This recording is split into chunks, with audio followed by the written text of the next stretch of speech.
Hey everybody, welcome to Fourth Takeaways. This is Jake the Snake and I'm joined by my co-host. Tony Ballgame.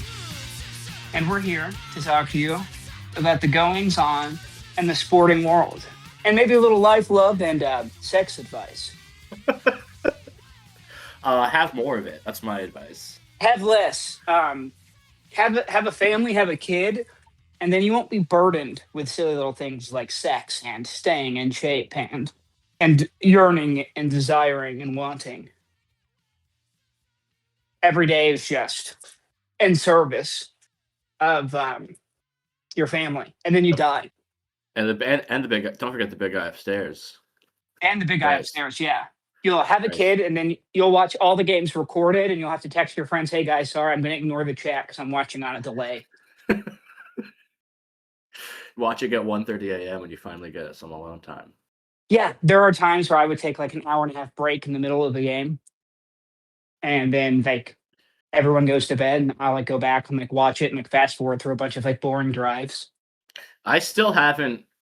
I wasn't able to watch every Broncos game live this season, but I had them all. I had them all recorded, so I did try to go back and rewatch the games that I missed, even the losses. Not that there were a lot in the regular season this year, but I have yet to rewatch the AFC Championship game. I feel like it's not worth. There's no tape review to do. It was just poop. It was just shitty.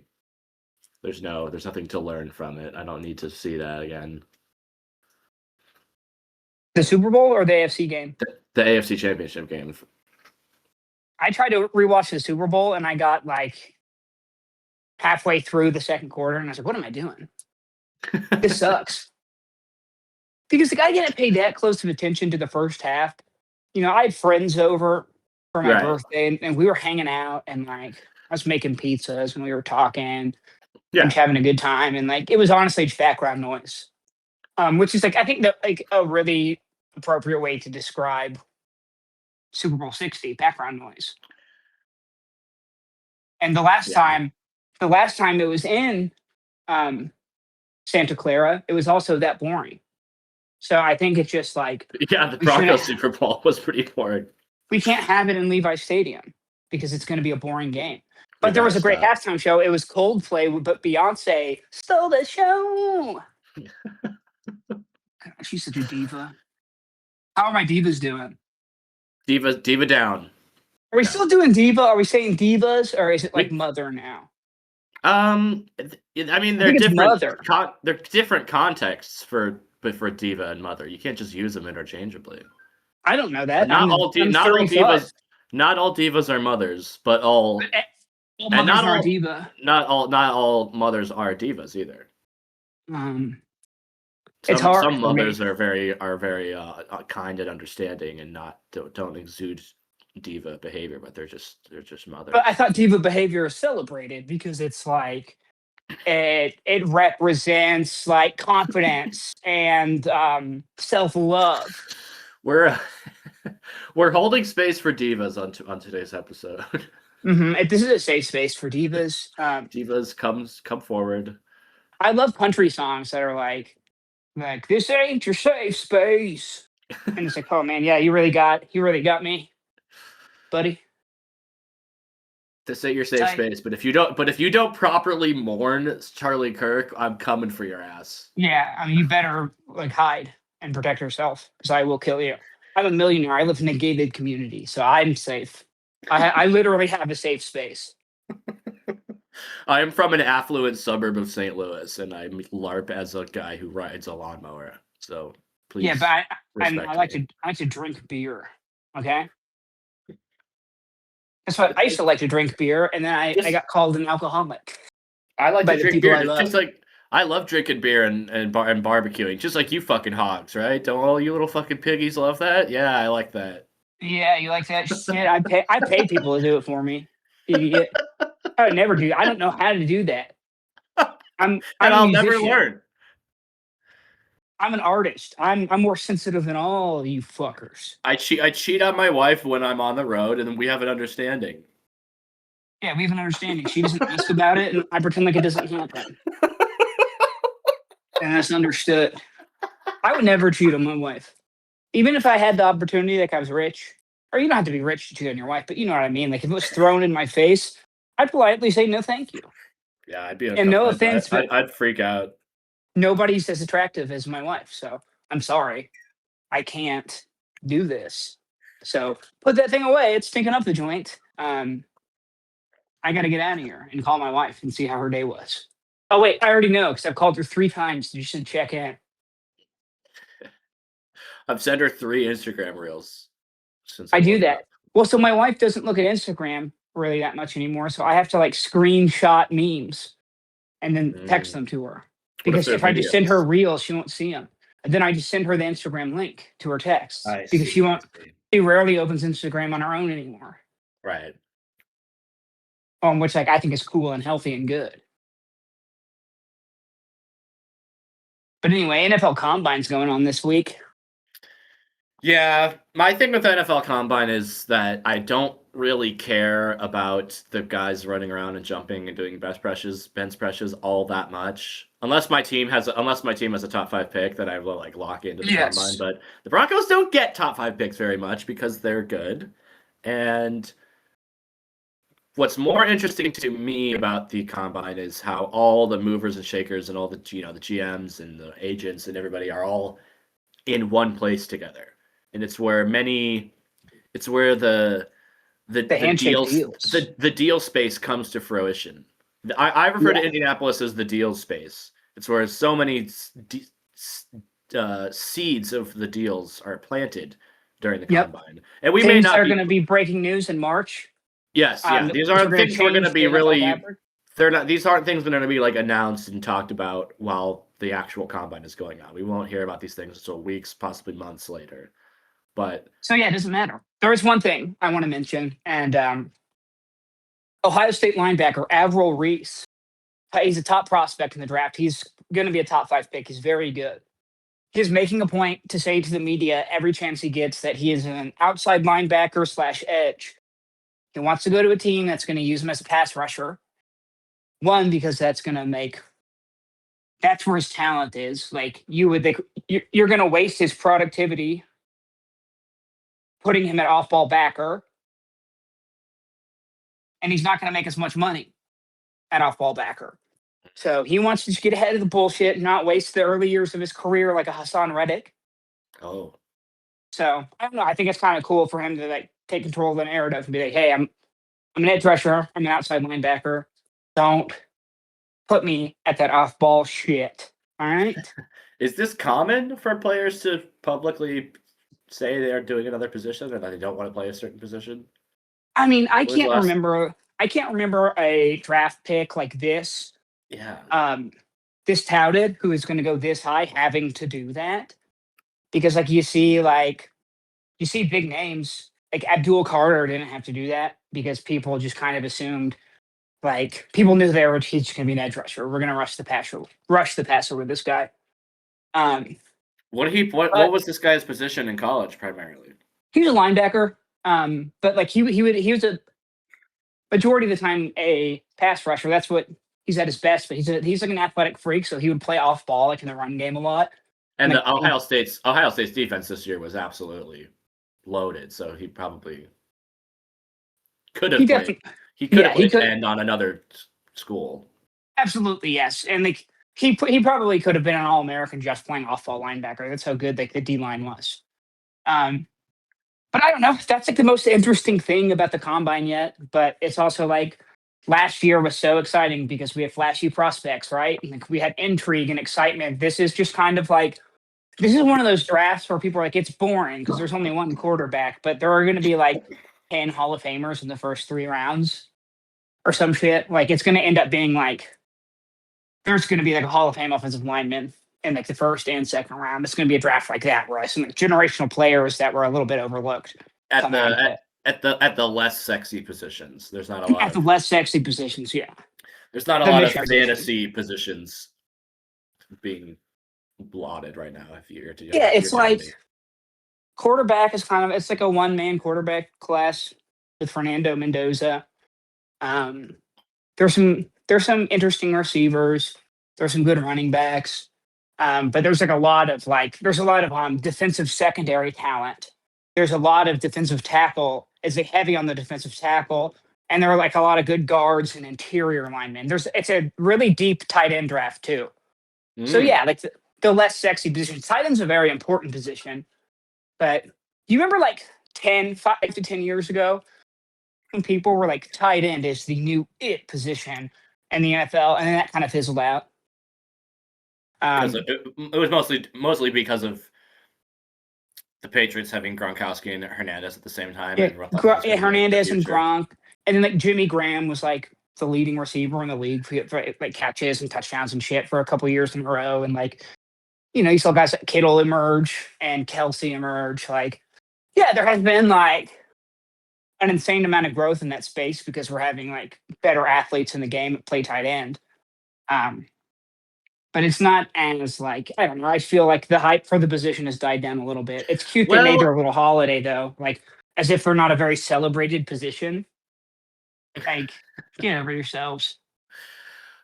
First of all, yeah, tight end is one. I feel my joke with tight end is that it's you can name about 30 guys who quote unquote revolutionized the position.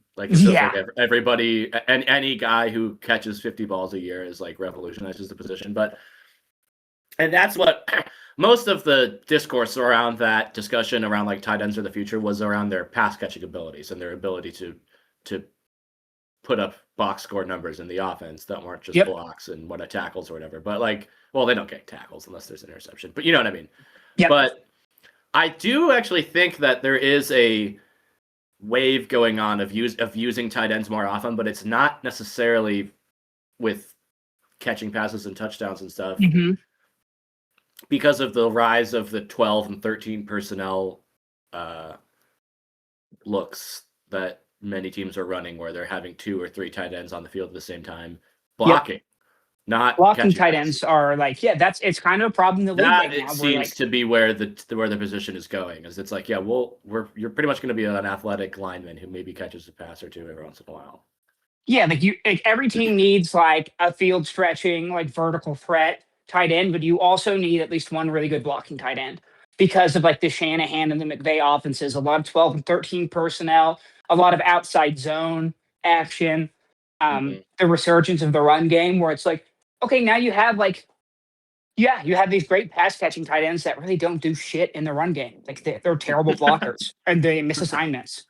They're just slow receivers. So it's just the ebbs and flows of the game, yeah, there are phases.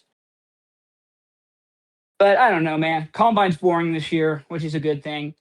It's that time of year though where it's I just this morning I saw a reel of Anthony oh my God, I can't remember his last name. This is so embarrassing. The quarterback for that went to the Colts. Richardson. Anthony Richardson, thank you. The Florida quarterback. He had that insanely good combine he had a record-breaking combine for a quarterback. And they're where did things go wrong for him? It's I don't know. He was a million things went wrong for him. He had very little experience. He started 10 or 12 games or something crazy. He didn't really go to a position where he was able to learn and develop and grow. He was probably a project quarterback that needed time to sit and develop before getting thrown out there. Yeah. And then just injuries and he's in a bad system. You put that guy, if this was a league that was patient with quarterback it used to be a little bit, he had more than a fighting chance to develop and be good. He still has a chance. We've seen this. Yeah. We can't just label a quarterback a bust now because we've had too much of a sample. We've had too large of a sample size. There's enough proof of concept to say that a quarterback can change scenery multiple times and then kind of burst onto the scene and find success. Yeah, that's a thing. He's still talented. He just needs to go somewhere where his talent is nurtured and he can grow. And that clearly was not Indianapolis.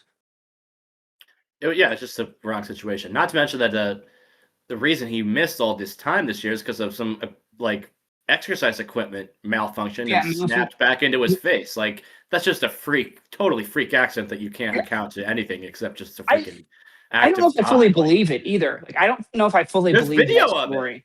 Oh, there is? Okay. I didn't know that. Yeah, Okay. it's like I weird believe like it. alt because it happened during warm-ups of a game, of a pre-game.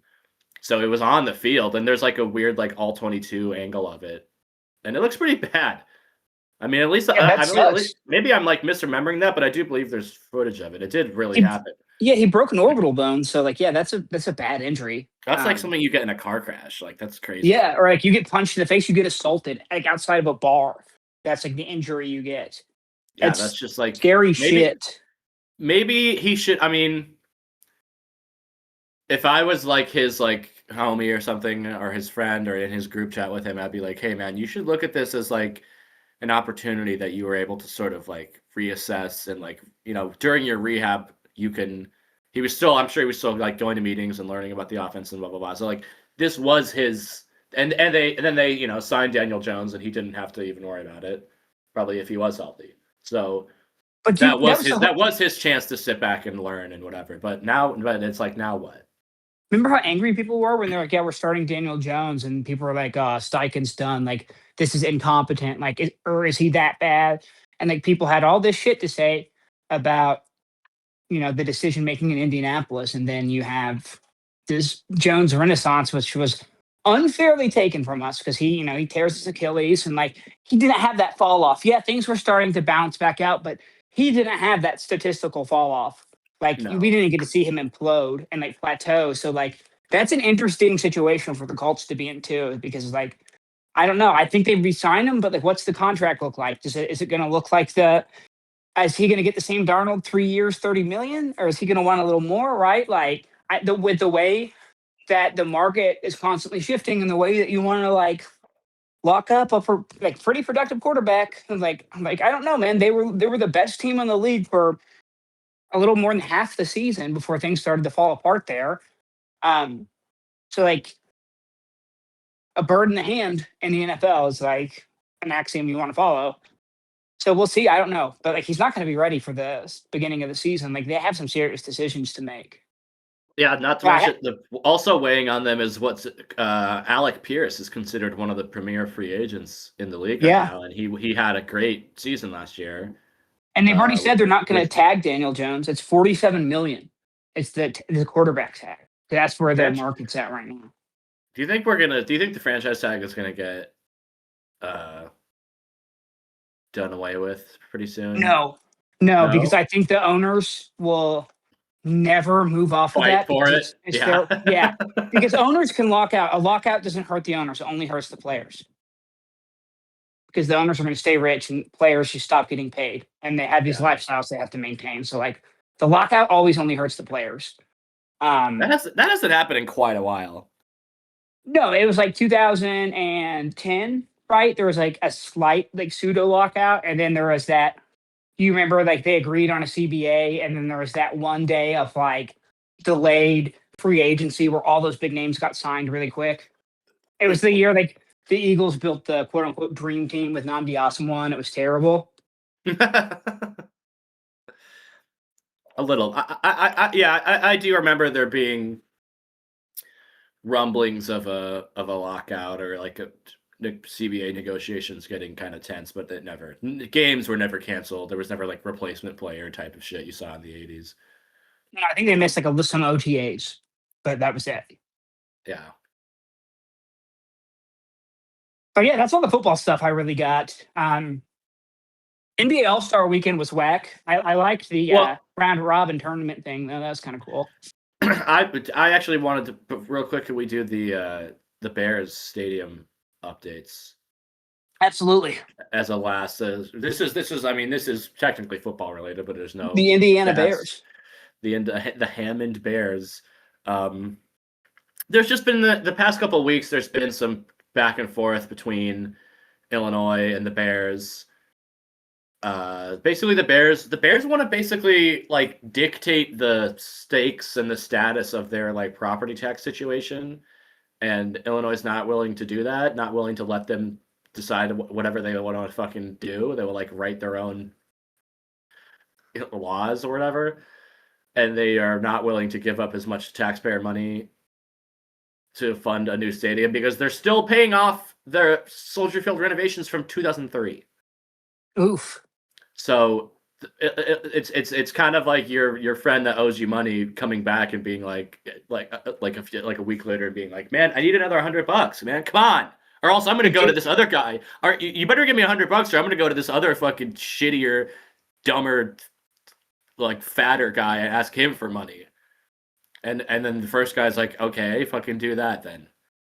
So I kind of think people don't really seem to be picking up on this, and a lot of I'm surrounded by the Bears media around here, and it's a little nauseating how willing these guys are to bend over backwards and have a pro ownership stance. They're like just waving it off, being like, Hammond's not really that far away. It's fine. Because it's over a state line, people freak out, but it's not much further away than Arlington Heights is. And for people who live on the south side, it's like actually closer for a lot of people. And there's already a lot of Bears fans in Indiana and even southwestern Michigan, so it's like not a big deal. But it's like that that's not the issue for me. The issue is that the team is unwilling to. They should be paying more. They should be like, they're billionaires. They should be able to figure out a way to get a stadium built in one of the greatest cities in the country, one of the premier destinations and most fun and exciting, beautiful cities this country has to offer. They should figure out a way to keep a team that's been here for 100 years in the fucking. They're trying to wave it off and blame the state for forcing them to move, but it's like the state is pretty firm in their belief that you're not getting taxpayer money. You're not getting that much taxpayer money to do something like this. And the people of Indiana, the Indiana side of it, they don't seem to realize that they're kind of being like used as like negotiating pawns to get. I don't think there's a chance in hell the Bears move to Indiana. There's no fucking way that's happening. They're just it's pretty much it's a pretty irresponsible and brash negotiation tactic, in my opinion. And this bill that's being like, the Indiana state legislator is like moving across this like big stadium funding bill, and they're gonna be disappointed. They're not gonna be happy when they don't get that. Like, I just don't think it's happening. I just don't think, because if you look at the site that they want to use is like surrounded by. Have you ever been? I'm sure you've driven through Hammond, Indiana, when you lived here, right? It's hideous. It's an industrial like waste zone. There's like oil refineries and fucking dumps, and there's no fucking way they're gonna be able to figure that out. Like, it's kind of sad, really, that like Soldier Field is really cool, but it's a unique situation in the NFL due to its the fact that it's owned by the city. The city owns it, and it's also the smallest stadium by capacity in the NFL. So a lot of people are maybe a little surprised to learn that. So I don't think the Bears are going to move to Indiana. They might move to. It's more likely that they would move somewhere else in Illinois, possibly outside Chicago city limits, to a place like Arlington Heights, where the Bears already paid $200 million for the land. They basically, the Bears' gambit is they basically want to use their own money to buy cheap land where there's no infrastructure, and then make the state pay for the infrastructure to be installed, and for the Bears to be able to dictate their own property tax, like 30-year, 50-year, whatever it is, deal. That's what they want. Indiana's willing to let them do that. Illinois is not. Because the site that like I said, the site in Indiana, there's no infrastructure there. It's a fucking industrial waste hole.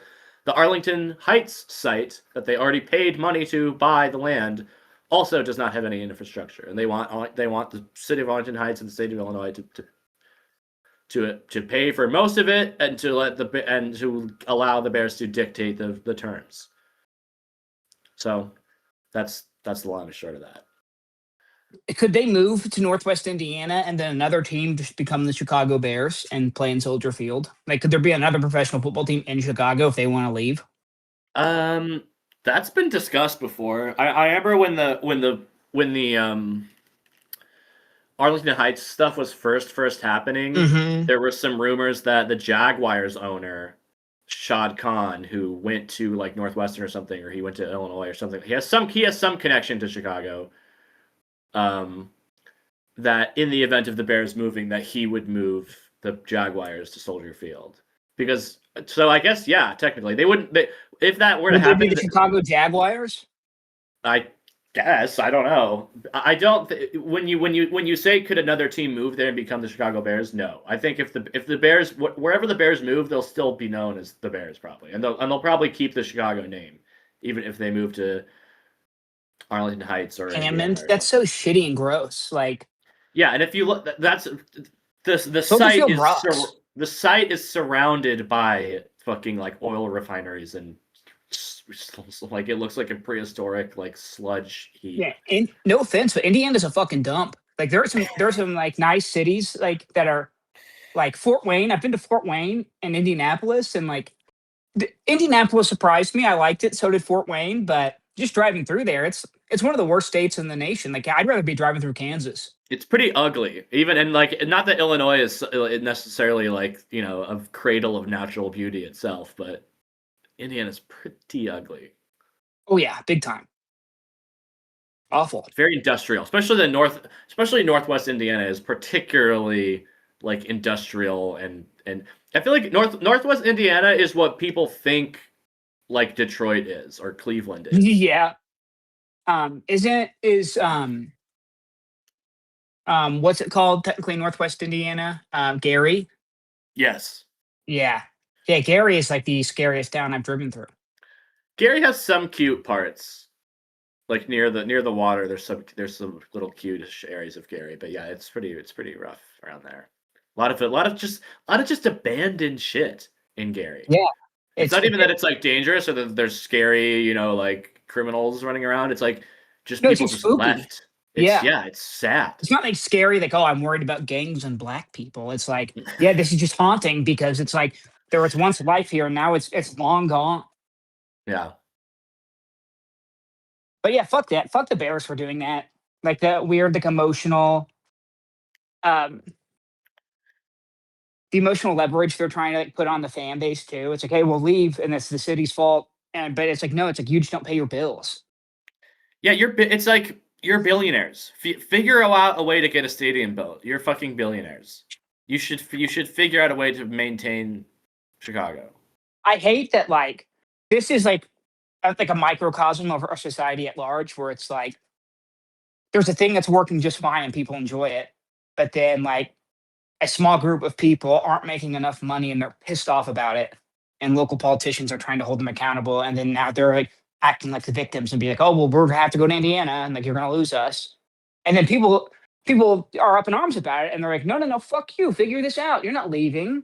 You out of your mind? Like, this is your fault. And like, people are pissed about it. And if only we could look at things on a larger scale like this, maybe we could exact some like real change and like reshape institutions in this country, but it will never happen.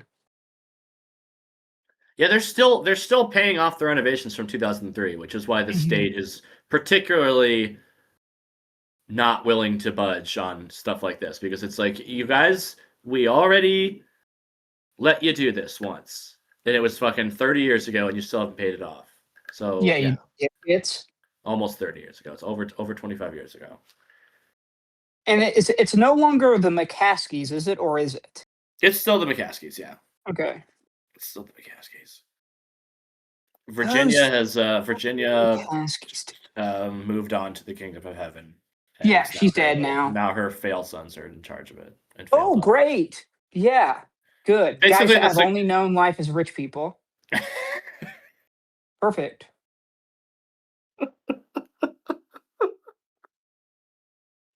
All right. So what was the other before you were like you wanted to talk about the All-Star game, the NBA All-Star game? I thought it was kind of boring. The dunk contest sucks now. I didn't even. Yeah, I didn't watch it. I didn't bother. I've learned my lesson. But I watched like the game-winning dunk, and it was the lamest thing I've ever seen. And, like I remember watching Jason Richardson like spin that wheel and then do the sickest thing you've ever seen. I remember Vince Carter putting his arm in the rim. There's just like the dunk has already been like innovated to the point of like maximum innovation. You can't do anything anymore. Like once Blake Griffin jumped over that car, it was dead. No. I think what the problem with the dunk contest is not notable enough guys are doing it. I'm not really looking for like true dunk innovation. I just want to see guys I know and care about do a cool dunk. You know, like even when it was the last, in my opinion, and many people's opinion, the last like good dunk contest was the one with Zach LaVine and Aaron Gordon in like 2017 or 2016. Yeah, that one was fun. And even though through the legs 360, Aaron Gordon and Zach LaVine weren't like, it's not like LeBron James and you know, I don't know, Anthony Edwards or whatever. It's not like they weren't necessarily faces of the league at that point, but they were guys you knew. I think Aaron Gordon was like a second-year player at that time, but he was he was like Orlando's, like at that time he was with the Magic, and he was like Orlando's like big guy they had. And Zach LaVine was known for being like a good dunker. They were. Unfortunately, I think it does kind of matter who does it. Even if they're not doing like, you know, exactly like earth-shattering like changing dunks, because you're right that it's like how much more can we do at this point with the like how athletic guys are and just how many just the sheer number of dunks that have occurred. We've seen every dunk, and that's my problem with it.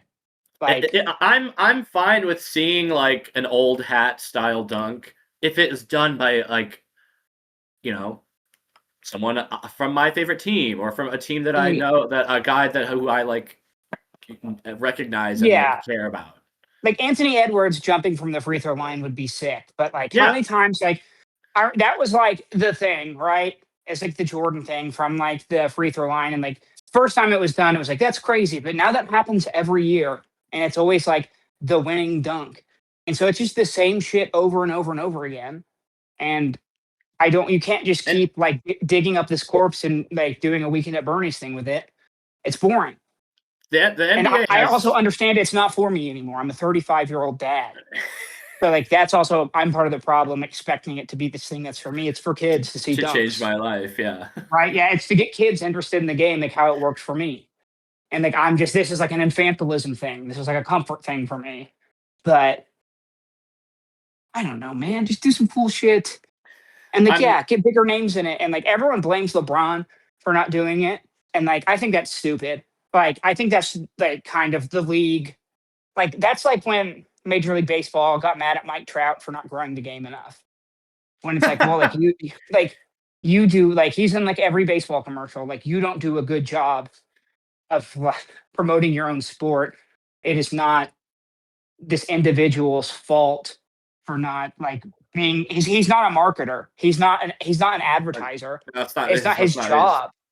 Like to do that, it's his job is to go and play baseball, and then people are attracted to his greatness, and then there are people you pay a lot of money to put him on TV and spark interest. It's your failure, and so it's the league's failure. It's not like it's just so boring and like tired to just keep blaming. Well, LeBron didn't do it, and that ended it for like. No, it didn't. Shut the fuck up. I feel like all of this is like an unintended consequence of how much the league has grown in the past, say, 20 years in the LeBron era, really. How it's become like $1 billion global, like international thing, even more than it was during the peak Jordan years. Like it's surpassed even that. And there's more teams, there's more players coming in from different sources from Europe and Africa and Asia and all this. And like, there's so much money flowing in the league that the reason these guys don't want to do the dunk contest or the All-Star game is they're like, I don't want to give max effort and risk fucking myself up for something that doesn't matter. So could you imagine tearing your Achilles like during the dunk contest and like you're Jason Tatum, and Yeah. Well, And okay, it's that's a bad example because he's going to tear his Achilles doing anything. well, Um, so then their solution to it is like, well, let's make it matter more. But I think, and this also ties in with the tanking thing too. We can tie that in. Have you seen all the stuff about that? About how there's been so much open, blatant tanking going on in the NBA this season. It's and there was yeah, they're going to and start finding the teams. response to it was so loud and becoming so untenable that the league had to address it. Like Adam Silver had to personally address it. Like Well, I don't I reward was a teams for little being bad. surprised. I was a little surprised, frankly, how like quickly they made a response to it and we're like, no, we're gonna start doing shit like next year. And it's almost to the point where I now have whiplash and I'm like, oh no, they're gonna like institute some new fucking convoluted thing that has all these unintended consequences that makes it even more stupid and fucked up. Because that's kind of like it's like kind of what the play-in tournament too was supposed to do that because it was like okay, there's too much taking going on, there's too much like teams not caring during the regular season, let's make them care more. But basically all of this is to say I think a serious solution they should look at, which I'm afraid they would maybe never do, is there needs to be less games. There's too many goddamn regular season games. Yes, okay, I was about to say that. Thank you. Maybe do you cut down the entire league schedule to 60 games or something? Or do you maybe have it to be like, I don't know, maybe if you're like a bottom tier team, it's like, okay, now you just stop playing games. It's just like you're like, if you're the Washington Wizards, it's like you're done. Like a longer playoff? If you don't get to a certain win point, it's like you guys just stop playing. I don't know, like because there's so much cap.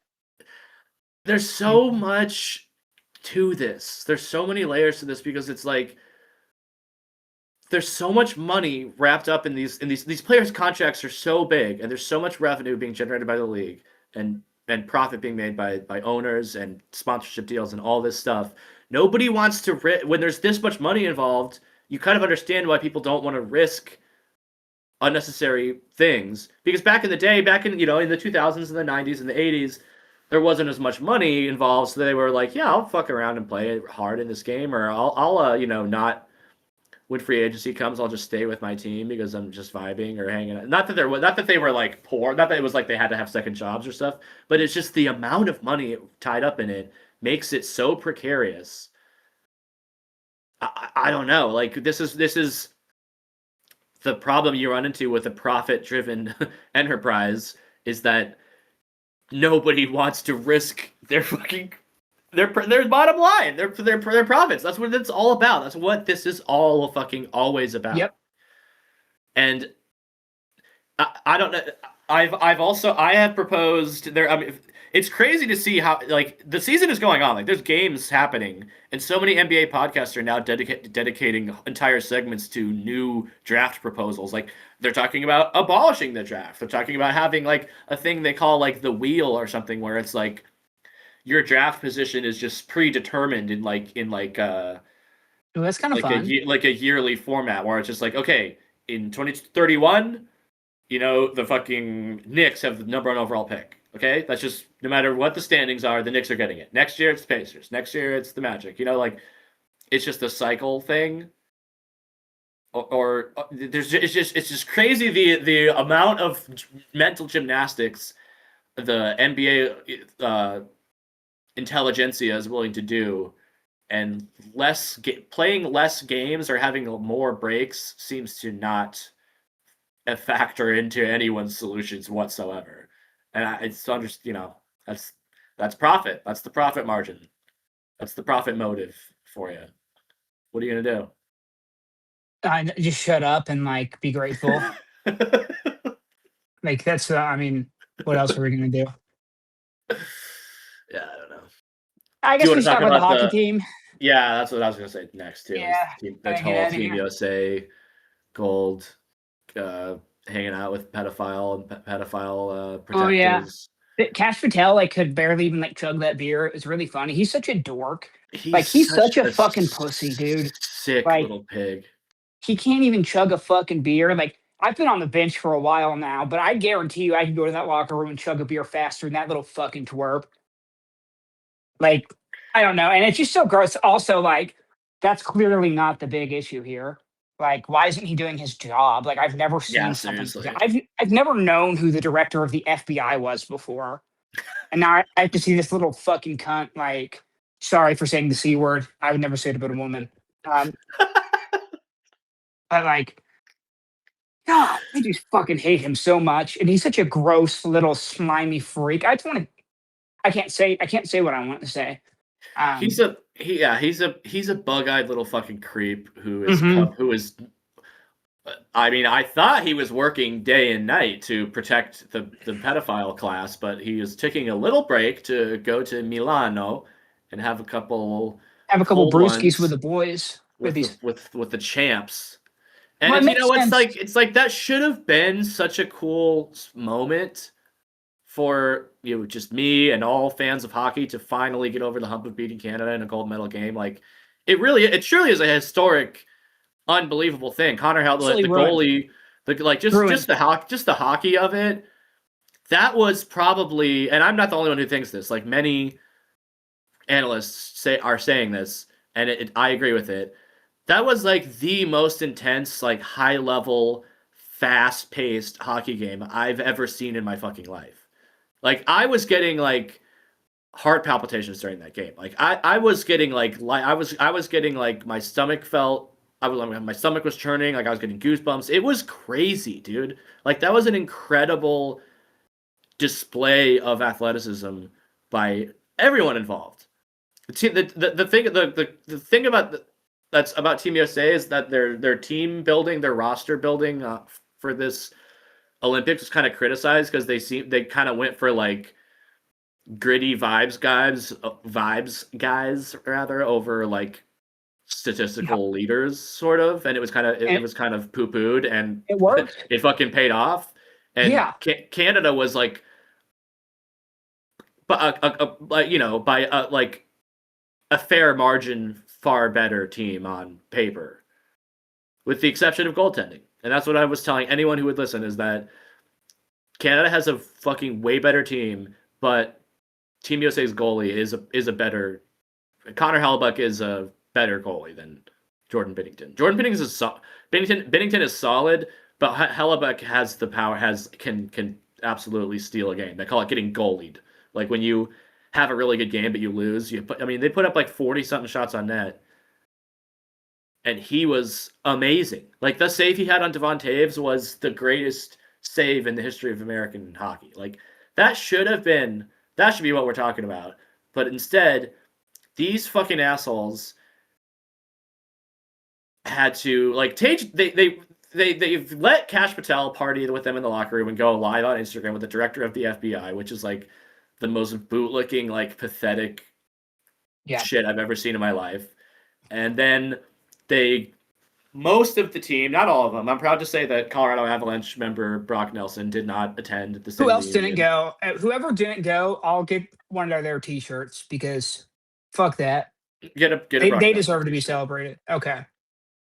A couple. It was noted that like 3 of them have the same agent, so that might have played into it. But anyway, and then a bunch of them go to the State of the Union and are like honored during the State of the Union address. Tage Thompson of the Buffalo Sabres is wearing a MAGA hat after the State of the Union. Of It's course he like was, dude. they're not trying, like they're being used as political like pawns, as like this is like a soft power move to make the Trump administration seem like legit and like cool and normal, instead of being in the A midst of pedophile like, cabal.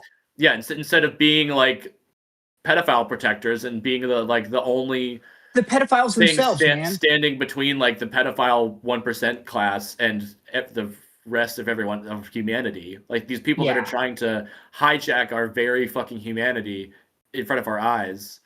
Like Israel, all of it. Like they represent all of the fucking evil in the world. And these Mm-hmm. guys were pounding beers with them after the game. And they Yep. don't, that's the thing, is that they don't see that they're being used right now. Like But it's they could not make about the women's politics, man. team. And then the women's team thing of it all too is the women also had an incredible performance in a gold medal game over Canada. Now on the women's side it's different. America is actually the far more dominant program on the international stage. Like Canada is like pretty good, but like the American women have absolutely dominated women's hockey for like 30 years.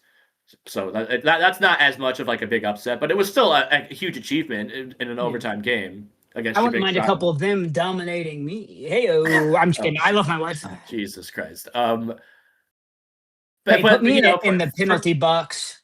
Hey-o. For Trump to make like an annoying little joke during the call, and the women made a statement by not attending the White House thing. Yeah, that was sick. Fuck yeah. That is the men's team could have done that. They could have been like, you know what, as Kash Patel, sorry, this is a private moment with our athletes. We're not really get the fuck out of here. Letting outsiders in here. Like, it's just it's such a black mark on every one of those guys' fucking legacies. Yep. Like, it's just ugly. It just really puts an ugly taste in my mouth after the whole thing. It should have been such a cool moment. And it still is in that league is 99%. It's 99% MAGA Republican anyway. The NFL is the same way. And I'm not under the impression that Team Canada is filled with a bunch of like principled Marxists or something like that. Like they're right wing too, I'm sure. Like they love country music. They're always wearing like the performative cowboy hats and boots and shit. And even though they're Canadian, like many of those guys are probably right wing too. And you know what? Oh yeah. At least they weren't fucking partying with a literal pedophile protector after their game, and they probably wouldn't be doing that. They wouldn't be letting it whatever the equivalent of the Canadian version of FBI. Ford. They won't be smoking crack with Rob Ford. He's fucking 6 feet underground. So yeah. I don't. Look, okay. Look, Rob Ford was cool, and like I know that he had some like. That documentary about him, and like, man, like for as shitty as some of his policies were, and like he was just kind of a shitty, slimy Republican guy, like everyone that actually knew him as a person loved him because he had a big heart, but he was just fucked up. And like I love that his defense at the end was like, you're just jealous because people don't want to smoke crack with you because you're fucking boring. What was the thing he said about eating one of his opponent's wife's pussies or something like that? Like, and the last thing was Olivia Gondak. It says that I wanted to eat her pussy. Olivia Gondak. I've never said that in my life to her. I would never do that. I'm happily married. I've got more than enough to eat at home. What about drinking and driving? He was. Like they even have better Republicans than us sometimes. Like, why can't we have that? Why can't that be the president? Why does it have to be this fucking like? Why do we have to have like actual like the Raiders of the Lost Ark Nazis as the president and like the people running our society? Like that sucks. Like we have satanic Nazis. Why can't we have the shitty Republican guy that wants to smoke crack and likes to party? I can relate to that guy. I may or may not have done some of those things before. He's one of us. Like, yeah, unfortunately, he's one of us. Donald Trump is not one of us. I can relate to that. Like, I can't relate to the other thing. It's a bummer. The whole thing's a bummer. It's a huge fucking bummer. It's gross. And then the same guys that are like, I don't want to make this about politics. Like how you mentioned, like on the podcast, they're like, we don't want to get into the politics of this. Well, look, the guys that you like, they're getting into the politics of it, and they're bootlicking, and they're celebrating, and they're embracing these fucking monsters. Because they're going to be embarrassed about this when they look back. Like their children's and their friends, nobody has any principles anymore. The writing is on the wall. We know. Everybody knows what is going on. And the fact that nobody is stepping in and doing anything is like making everyone feel insane and scared and out of control. And like the worst thing people thought possible is happening and has been happening this whole time, but nothing is coming from it. So what's the fucking point? So like, I don't know, man. It is just so frustrating and it fucking sucks. The other angle of it that's infuriating is the whole like how much these guys are always harping on trans people in sports and being like, oh, we want to protect women's sports. Like, oh, this trans person was doing cross country at high school in Idaho or something. Let's make. You don't give a shit about women's sports. You don't give a fuck about women's sports, protecting women in sports. You don't care about women. You're just looking for scapegoats and looking to get your your little You minions wanna- riled up and to get to Exactly. scream and shout and yell, and it's not. You just want a When pass you to be hateful. you Like, this actually is just could an have. excuse for you to be outwardly hateful and bigoted. Yeah. And it's It bullshit. sucks. And like The whole it's so thing sucks. transparent.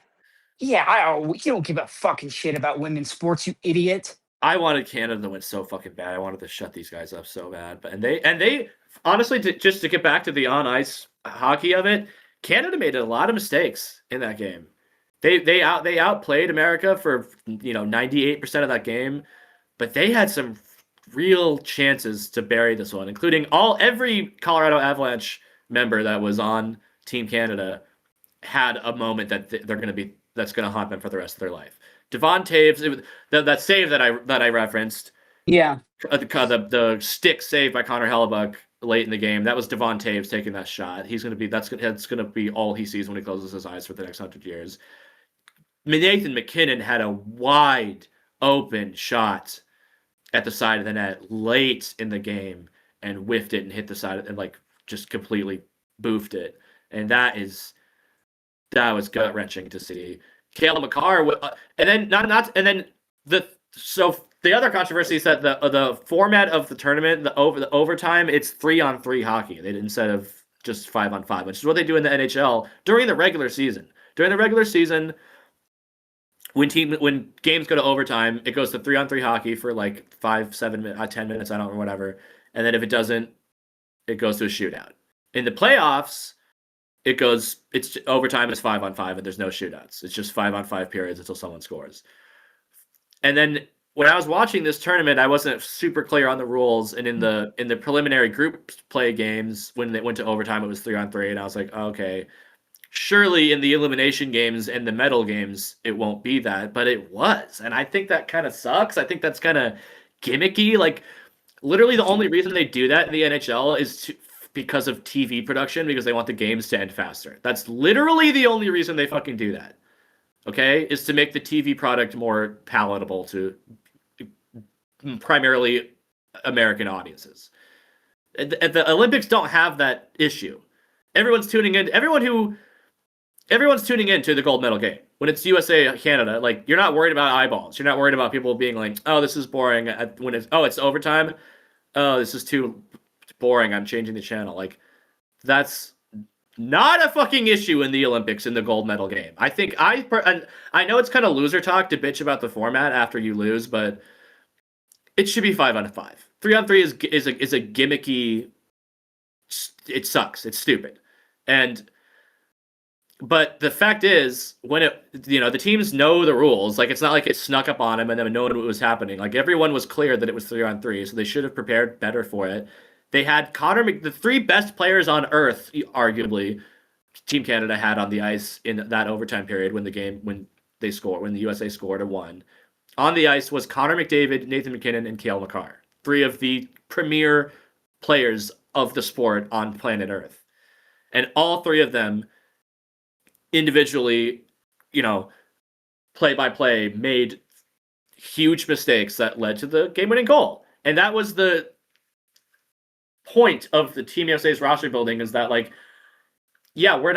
don't have the talent that Canada has, but we're going to get gritty whiskey drinking sons of bitches that are just going to keep grinding away and capitalize on a mistake. And it fucking worked. It's crazy. It's insane. The whole thing is so...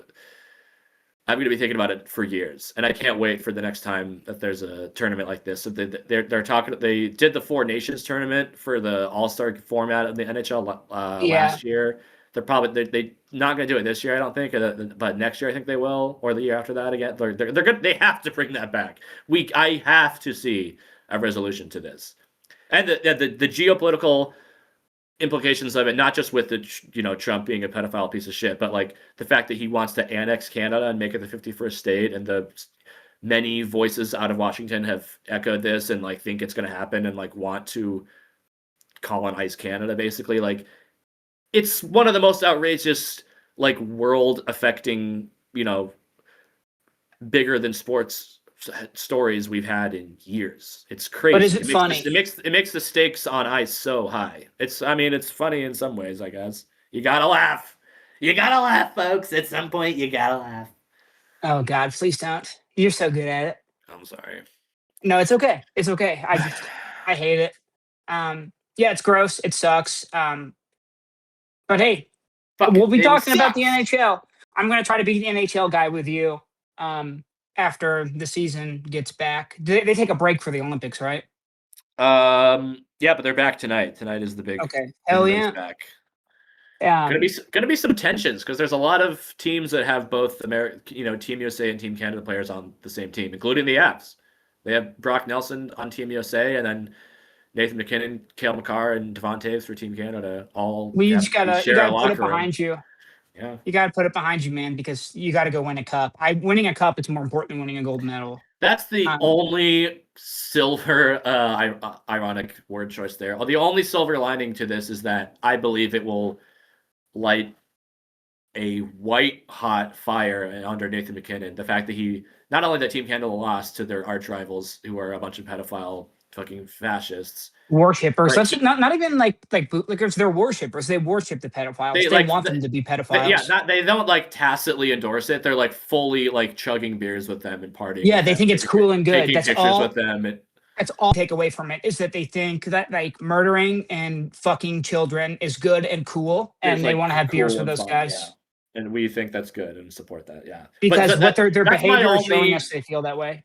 It's the only thing that can rescue me from this is Nathan McKinnon going on a fucking scorched earth tour after this and just like he's already known for being an intense like badass that like has no emotions and is like a killer, but I feel like he's gonna go absolutely Super Saiyan when he comes back to the league. I hope, and take the Avs to a cup, another cup, To a cup. a fourth cup, A diva cup, if you will. Sorry. And also, whoops, shit, I unplugged my mic. Shit, so I unplugged my mic on accident. The other silver lining out of this, and what's good to take out of it, is that I am very interested in supporting the women's league now. Yes. Because so many of the players. Is there a women's NHL? Yeah, it's called the PWHL, the Professional Women's Hockey League. I had no idea, but yeah, I'll check that out. The games were fun. My dad was calling me and like being like, "Hey, you gotta turn this on." Like, the women's team is so fucking good, and like my dad's not even like a hockey guy.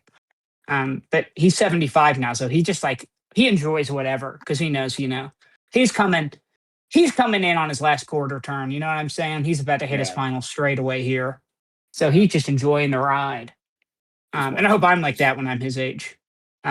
But yeah, man, that's disappointing and it sucks and it's gross. But I think it's very cool that the women's team just didn't go. Like, leave it to women in this country to have the quiet dignity and to be able to do the emotional work and they hold the burden on their shoulders. That's kind of how things go. Women's hockey is sick. I had a friend in Madison, this lady I used to hang out with a little bit, and I don't remember how I knew her because she wasn't through comedy. She was in like maybe she like came to the club a couple times. There's a lot of people like that in Madison that would just like be at the club, come at the club on Wednesdays and just hang out a lot. That weren't really. I didn't know. Like she wanted to maybe do it, but just hung out for a while. Yeah. She's trying to get the nerve. It was it was a common thing with college students, but she was she wasn't in school anymore, but she had been on the Badgers women's hockey team, so she kind of introduced me to a lot of that stuff. And at that time, the Badgers women's hockey team was like dominant. Like they were one of the best programs in the country. College hockey is really cool. I remember at the time the goalie for the women's Badgers hockey team had like a less than 1 goals against average for the season. I remember looking at their stats and she had like a .94 goals against average. And I was like, Jesus Christ. That's pretty crazy. Good. She's pretty much like averaging a shutout a game. Like that's oh my god, insane. But that's tight. So the PWHL has been on my radar for a little bit. It's a player formed league. Like there was like a women's hockey league it was a Canadian women's hockey league, and it was like kind of corrupt and financially fucked. So some of the players basically like mass quit that league and then started this league. It's like a player founded league, which makes it kind of cool. Which is kind of cool. And originally it's pretty new. It's only been around like 3 or 4 years. And I remember like the first season, they didn't have names for the teams yet, so all the teams were just like PWHL Boston, PWHL Toronto, PWHL That's kind of tight. I like Vancouver. that. I thought it was kind of weird, but now I like it. for Like the second Washington football season team. kind of it was like if the whole league was Washington football team. It just makes it feel Um, like kind of like, I don't know, like it's a little more formal. It makes it feel kind of like European That's it. Yeah, and like it was like kind of proper. like a It makes it soccer feel high feel. end. Like it's like Like designer football league. the Like Vancouver it's Hockey minimal and Club. high end. But they've since expanded and have names like normal names for everybody now. There's no team in Chicago yet, no team in Philly, but they have done this thing this season. The past Do two they have a seasons team out where here in Phoenix? no, Phoenix is weirdly a big hockey place. yeah, it really is. People are surprised when I tell them that. Austin Matthews, I'm pretty sure he's the He's from captain of Team Scottsdale. USA. He's from Arizona. Like he's considered Yeah, the he's from best. he's from He's the Scottsdale, most. so that doesn't surprise me. He's a Trump piece of shit. He's also very ugly. He has the weirdest head I've ever seen, and it just keeps getting weirder and uglier the older he gets. But yeah, Arizona is kind of a hockey hotbed. It kind of sucks that they don't got their team taken away from them. Yeah, hockey and baseball. It's like the most Republican sports are out here. Um, Speaking of spring training, this is the Yeah. last thing for me this week. Spring training has begun. My family and I, we're gonna go. I've never been to a spring training game. My wife has been to oh, a few, man. but That'd be when she's fun. younger, like to party. But we're gonna go. We're gonna take our 2.5-year-old daughter. And the closest facility to us is the White Sox Dodgers facility. Hell yeah, dude. So I'm gonna go see a Sox game. I'm gonna get a Sox hat. I wanted to update you. I have a small MLB hat collection now. Okay. I have the black and white Phillies hat. Real, like it's just sick. It Right. looks cool. Right. I have a navy blue San Diego Padres hat that has like a Right. little tribal like flame on the side because it was part of this like tattoo pack. And then I got a really good deal on this. It was just like a targeted ad. It was $27. I got the red Yankees hat, the Fred Durst hat. I had to get it. I've wanted this hat since I was 9 years old. So I got that. Just one of those It's days. weird wearing a Yankees hat, but it's not. It doesn't feel like people don't see it as a Yankees hat. They're like, So the other day I was wearing it at the grocery store, and the guy was like, "That's sick hat, dude." Like Limp Bizkit, and I was like, "Yep, you got Wow, it." really?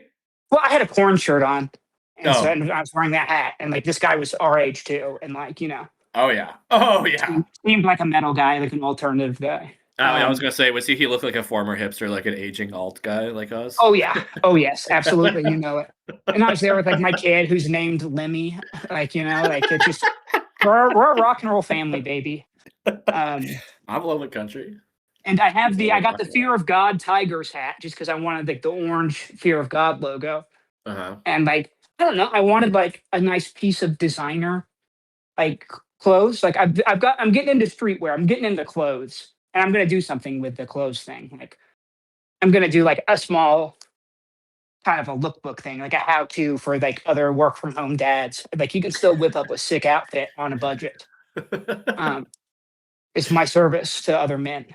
We don't talk about our feelings. We don't talk about fashion enough, and I'm going to change that.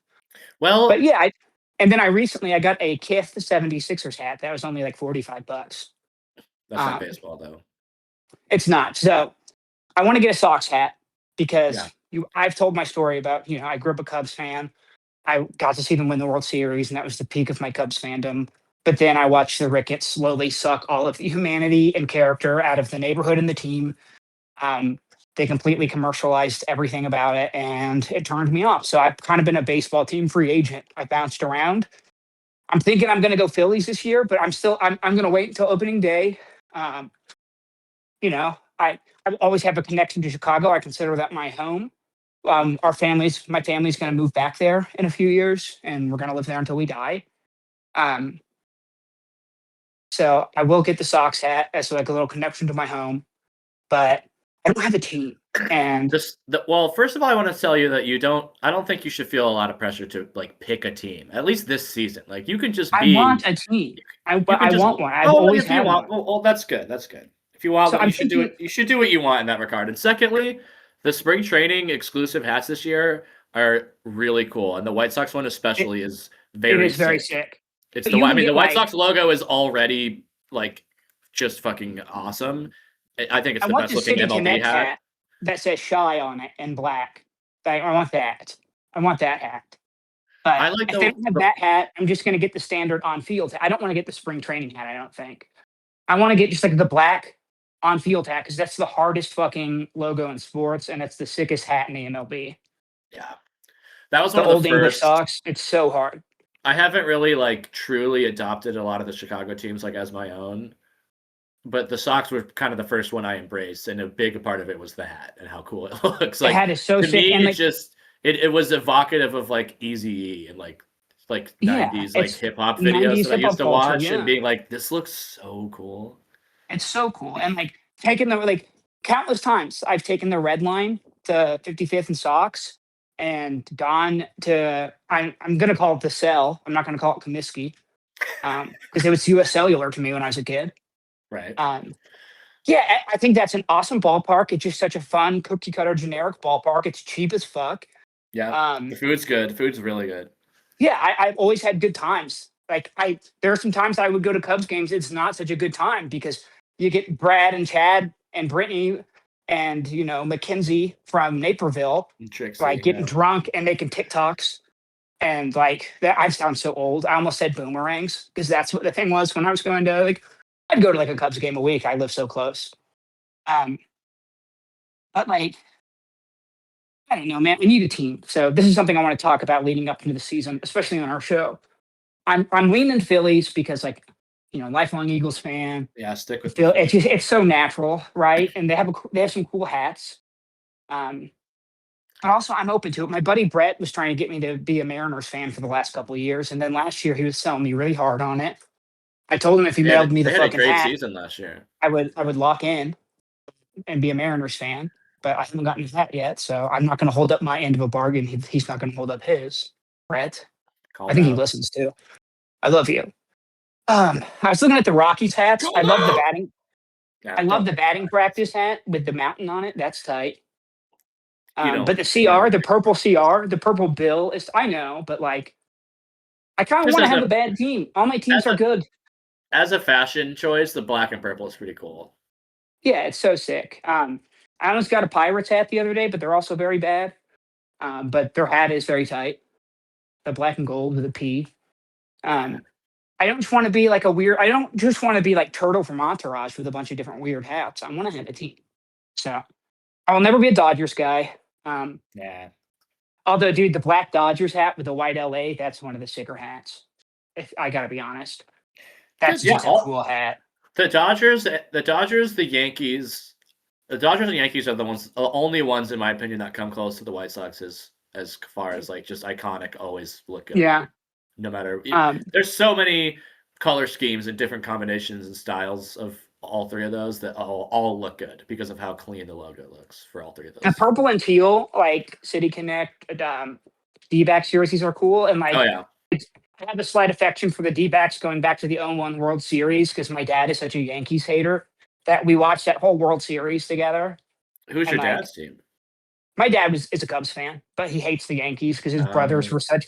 He became a Cubs fan because his brothers were Yankees fans, and he's like, "Fuck that, fuck you." Like I'm gonna listen to Cubs games. He picked probably when he was a kid. The Cubs were like lovable losers at that point, right? Yep. Yes, he was born in '51, so this was probably in the late '50s, early 1960s.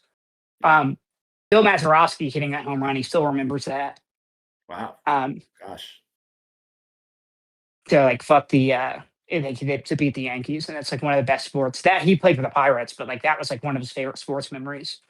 I've heard that story a lot. But yeah, so this is the whole thing I'm going through right now. I could just be the local guy because like there's still a small chance I die in Arizona and get stuck out here forever because my wife's job is very good and my kid was born here. But I don't know. I'm gonna get the Sox hat. I don't know if I want to be a Sox fan. It sounds like if I choose to be a Sox guy, I can check out pretty quick. So that's cool. The Phillies are probably in like the last year of their World Series window. Yeah, I'm not sure about the Phillies this year. I feel like they 2 years ago the when window they lost might be to the closed. D-backs was probably like and the year I was in rehab and they were in the World Series against the Astros, and then the year after that, a couple years after that, when they lost to the Diamondbacks in 7 games in the NLCS, which was a very good NLCS. I went to one of those games. It was fun. Wow. I went to a DS and a CS game that year. The tickets were so cheap. Shit. The The yeah, it was Diamondbacks fun have as a fuck. great. The Diamondbacks seems like fun, and It's so they fun. talk about a great color scheme. There's so Great many color cool scheme. designs. So many cool designs for Diamondbacks hats and It's jerseys. it's Games so are easy to cheap. get to the stadium. It's downtown. You can park for $20, literally right next door to the ballpark, which is like unheard of cheapness for a sports game parking. There's a parking garage that I was parking at in the playoffs when I went to those playoff games. That's like a 5-minute walk from the stadium. That's free. Tickets are like, yeah, you can go for like $10. It's fun. It's a unique ballpark. I like it when the roof is open early. That's why I want to go early in the year. I want to go to some roof open games because it's like a completely different feel. I don't want to be a D-backs guy. I don't think it's sad. Maybe I will. Maybe I will just take the plunge and commit to the DBs because they could be. They have like if like they get their rotation together, like they're never going to win the West with like the Padres and the Dodgers. But I mean, the Padres always fall apart though. But the Dodgers are just they can always be a wild card team though. And then they And the beat the Giants, dude. Dodgers I in feel the like playoffs. every 2 or 3 years, the Giants like have like a overperforming season and like Yeah, edge out the Diamondbacks. Giants had a sick too. But I'll never be fuck that. I'm never gonna be a Giants guy. No, Um, I hate all the NL West teams. I could never support any of those. Even though the Rockies are dead to me, I still have a hatred for the even the Diamondbacks. even. What do you have Diamondbacks. against the D-backs? Just they were always. I feel like. First of all, I feel like the Rockies were always playing the Diamondbacks. Whenever I just was like, let me check out a game, it was always Rockies Diamondbacks. Okay. And a lot of times they were kind of like, I feel like it was, for a long time their manager, I don't remember his name, but he was kind of like an old school like asshole guy. And the Diamondbacks were one of those teams that would get like mad about unwritten rule stuff and like throw balls at guys and start shit and like charge the mound and be all rough and tumble. Like I don't know, I feel like they were always assholes. That's what we always call them, the D-bags. I mean, that's pretty good. I mean, like Arizona guys are D-bags. That's fair. They have a great manager though, Torey Lovullo. He's like a true players manager. He's a cool dude. He's all about like he's like semi woke. For baseball, He's like a big standards, champion yeah. of softball and like women, it's like women's sports and like I think the Diamondbacks have had some women on their staff that he's hired or like helped get jobs and like he's like real good about mental health. Like he's a cool guy. If you don't He's want to kind of take like if Joe Madden was a Reagan conservative. okay, if you don't want to take the full plunge and go full Diamondbacks fandom, you could maybe meet in the middle and become like an ASU baseball fan. Ugh, no way. Fuck No. ASU. No, I'm a U of A guy, baby. Oh. What's wrong with U of A? I don't know. No, nothing. I don't know. They're just rivals with ASU. So I was like, Yeah, we were going to go to a basketball game this year, but I don't think it's going to happen. The tickets are so expensive. damn. They're always really good. Arizona's always really good. But yeah, I'm between D-backs and Phillies. Maybe I'll have 2 teams. Can I have 2 teams? Not in the same league. Fuck, you're right. I don't know, man. Maybe I'll could just get a kinda have- D-backs hat at the game and like I'll root get a for the hat, yeah. homeboys. I'll root for the homeboys when they're not playing the Phillies. But I do like to go. I go see the Phillies when they're in town, and like I'll see the Cubs if they're in town too, just as a little like, hey, I remember you guys. I still kind of love you. Like there's a part of me that's like, it's like you're over your ex, but like you remember some good times and you want them to do well. You don't want them to be miserable. That's how I feel about the Rockies. Like I still Is check Chris in. Bryant going to be on their roster this year, or are they just going to like designate him and then eat the money? I don't have no fucking Because his idea body about is that. completely. I've never seen a guy. He had Bryce Harper level hype and Yeah. momentum. He was an And, MVP. like, he was an MVP, and like it was like holy shit, this guy's the future of the sport. And then like probably had 2 or 3 good years, like really good years, and then nothing. Like it's crazy how fast ball players fall off this cliff and go away. I mean, I'm not like super locked into Rockies coverage like I used to be, but every time I do, something slips by that I do see about Chris Bryant, it's always like Chris Bryant rehab not going well. Chris Bryant says he's in a lot of pain every day. Yeah. Chris Bryant not sure if he can make it another day in this world. It- It's just re- never Chris good. Bryant It's regrets really being born. Chris Bryant Yeah. begs for release. It's just Thanks for it's death. just it never seems to be good. Did the D-backs sign anyone? I think did they re-sign no Zach idea. Gallen? I have no clue about Zach that. Gallen was my favorite pitcher. Corbin Carroll's like my favorite young player. What I do know is that the White Sox, and you'll definitely get a chance to see this guy if you go to the spring training game. They just got a guy from Japan who was on Japan's WBC team last time they did that. Okay. And, he was like a notable like free agent, like a guy that's made his bones in the the Japanese league, and is now ready to make the trip. And he was like a sought after sort of free agent. He's a teammate with Shohei. He kind of had like a viral sort of season in Japan. Like he was like a national hero in the Japan League and in the World Baseball Classic. And he's been smashing dingers in spring trainings. His name's Munetaka Murakami. I think he's going to be a third baseman, power hitter. Yeah, you should. That'll be a treat. Keep an eye on him while you're at the spring training game. The White Sox installed a bidet in the locker room on his behalf. That's pretty cool. Yeah. So like Carlos Santana is the D-backs first baseman. I can't believe he's still in the league. Wow. Ketel Marte is back at second base. He's like one of the most underrated players in the MLB. Nolan Arenado at third. Oh my God! Wow. Really? Jordan, I didn't know that. Yeah, this is how little I pay attention to baseball. So Nolan Arenado is going to play third, and then they have Geraldo Perdomo, who is awesome. He's a decent bat sometimes too, as like a utility shortstop, second baseman. And then Jordan Lawler is like a prospect with like a huge ceiling who has been hyped for a few years, and like this is supposed to be his year to pop, and like be an all-star. So if that happens, I don't know. They can make some noise. It'll be cool. They have like sounds like you've been following the Diamondbacks a little bit. I listen to Arizona sports radio in the car a lot, so like I just know this stuff.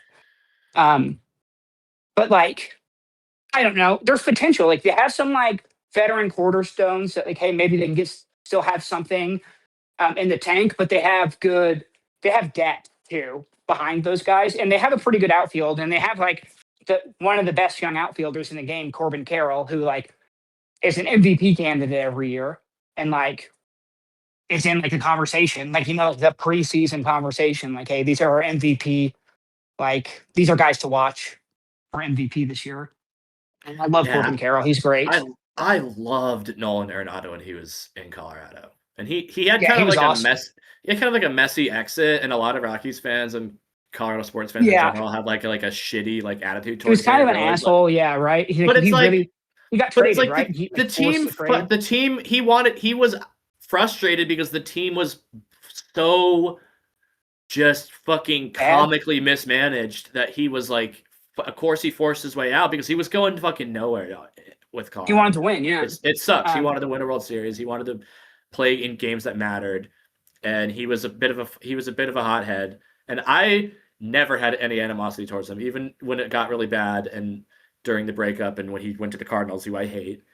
I was like, you know what? No hard feelings towards him. And I think it's shitty. It really sucks about how many Rockies fans are like really shitty towards him. But that's good to know. If the Diamondbacks come to town here, if they play the Cubs or White Sox, I'd like to go get a chance to see him. Base. So I'm looking at the. I'm looking at. Oh gosh. Oh yeah, Chris Bryant is fourth on the depth chart as designated hitter, but he's already on the 60-day injured list. Yeah, I don't think he's done.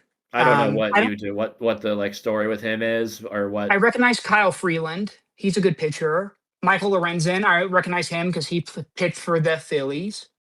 Jose Quintana, of course, I remember him. He pitched for the Cubs. They haven't. I don't know. Their bullpen is kind of rough. That's the story. Hunter Goodman's like a good young catcher. And then I don't really. They have a guy named Blaine Krim. Brian Ritter, I recognize that name. That's And a nice Tyler full Freeman. name. Willie Castro. I don't know. We'll see how bad they are. What if they have like? It seems like they have a bunch of like young nobodies and then just like injured former superstars. Yeah, So like, what if they? They do seem to be responding to pressure and because the big problem with the Rockies is that they would just either not do fucking anything at all in free agency or the offseason or sign like one way over the hill locker room guy that was like, what are you doing with this? Because it's like this, you're not going anywhere. It's like if you want to sign like an aging veteran that's good for the locker room, that's what you do when you like are about to go on a run and you think you might need a little bit of extra oomph the playoffs. But your roster as it's constructed has no chance in hell of going to the playoffs. You're kind of just signing this guy as like a marketing move almost. Yeah, get like fans. That's what it kind of felt. That's what the Chris Bryant thing kind of felt like, because it was like, here's a guy you've heard of. Come on down to Coors Field. It costs $4 to go in. You love That's it. so tight though. Like that's why I love the D-backs. And when the D-backs are good, it sucks because tickets become more expensive. But when I can pay $7 and like they let my daughter in for free, because I think kids under 3 get to go to the game. They just give you a little kid ticket. Yeah, I'm psyched about that. And like I already talked to my kid about it. Like I'm gonna take her to. I was like, hey, I'm gonna take you to some baseball games this summer, and she's so excited. She can't wait. And like I want it to become our thing. That's beautiful. Like I want it to become a Lemmy and Daddy thing, and like she like gets a treat or like a little stuffy or toy every time we go, and a like hot dog. Maybe she'll become a dog. Yeah, man. Maybe that'd be fun if she got really whatever baseball team she gets into. I'll probably like join her sports allegiance, just like because I love her and I want to like celebrate with her. You could also use her as a sort of a flex spot where it's like you become a Phillies fan, but then it's like, well, I got to pay attention to the Diamondbacks too because they'll have me. That's a really good idea. You see what I mean? Like the Phillies will be like your team, but it's like, well, my kid was born here, and that's what I was kind of saying. It's like I'm kind of bandwagoning right now because like the D-backs are good, but like my kid was born in Phoenix, so like I do have a connection to this city, and like this is my home right now. So like, there you go. Yeah, I'll keep an eye on the D-backs just because they're a local team. It's fun. I'm going to keep an eye on the D-backs, but my heart is in Philly. How about that? That's totally acceptable. Totally acceptable. Okay, cool. Thank you. Yeah. Sorry to nitpick about that. Of course, you're allowed to. No, it's okay. Allowed. You know what? Everyone's allowed to like whatever team they want. If you want to have 5 favorite teams, who gives a shit? That's kind of what I do with. Okay, now we're gonna have to wrap it up here soon because now. Yeah, we should just go. Should we? Just, but no, do you want to finish your thought? Just to end it, I was going to say that's what I do with MLS. Like I don't like super pay attention to soccer at MLS, but like I have like literally like 4 or 5 teams that I kind of keep tabs on. Yeah, it's fun that way. I'm excited for baseball season. Pretty much any city I've visited, I'm like, ooh, what are they doing? Because I work from home, like I can pay attention to baseball this year, and I'm excited for that. And like. I always make a commitment like every 2 years. I'm like, I'm going to pay attention to baseball this year. And then life just happens and I don't. There's just so many goddamn games. Yeah, I'm going to listen to like a daily baseball podcast just so I know what's kind of going on. And I used to know all the players, and I still do know a lot of the players because I would play the show every year and I would make a guy. And so like you play in the farm system and like they have like the real amateur, like the minor league players there. Yeah. So like I recognize names. Oh, that's the other thing about this will be maybe the real last thing we go on. It's Spencer Torkelson?